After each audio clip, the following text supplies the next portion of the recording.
আজকে Sunday special menu কি?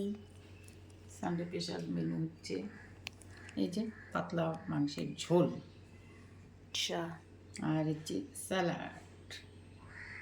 আচ্ছা, স্যালাডের মধ্যে রয়েছে পেঁয়াজ, সব গুঁড়াগুলা উপরে দিচ্ছিস, পেঁয়াজ, শসা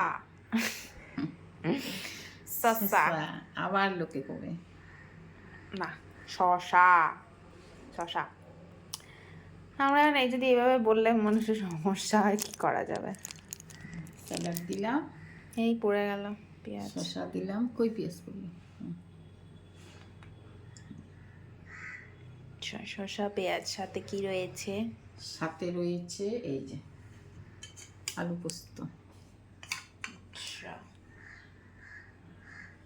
আলু পোস্ত নয় এটা, পোস্ত তো ঝোল ঝোল হয় না, আলু পোস্ত দাওয়াই। পোস্ত দেওয়া না, ঝোলঝোলি করছি হচ্ছে না। পোস্ত আছে, পোস্ত, তিল, সর্ষে দিয়ে পাতলা ঝোল। আচ্ছা, সাথে সাথে এই যে পাতলা পাতলা চিকেন। চিকেন, পাতলা ঝোল। হ্যাঁ, এবার পাতলা করা হয়েছে। ভালোই লাগে, খারাপ লাগে না। এক বাটি পাতলা ঝোল খাবি। মানে আমরা আর বেসিক্যালি আসলে আমার শরীরটা খারাপের জন্যই তো পাতলা ঝোলটা খাওয়া হচ্ছে। হ্যাঁ, এখন যেহেতু একটু রিচ কম খেতে হবে তাই, হ্যাঁ, নাহলে আমরা পাতলা ঝোল একটু কমই খাই। কমই খাই। এটা ঠিক। তোর ইসে কোথায় গেল?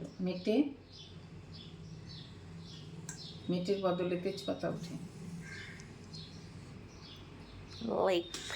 লেগ পিস কিন্তু মেটে তো পাই না। থাক, দিতে হবে না।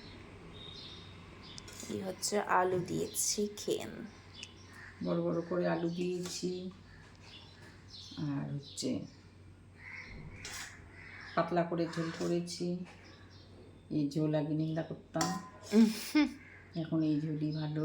নিন্দা করা না, মানে আমরা খেতাম না, আমরা একটু বেশি রিচ করে খেতাম। কিন্তু এই যে এই হচ্ছে আজকের আমাদের সানডে স্পেশাল মেনু। এগুলা কোন ধরনের কথা লোকে যে বলে তো। লোকে বলে বলো, লোকে যদি এখন প্লেফুলি কথা বুঝতে না পারে তাহলে কিছু করার নেই। এই যে চলবে, একদম চলবে।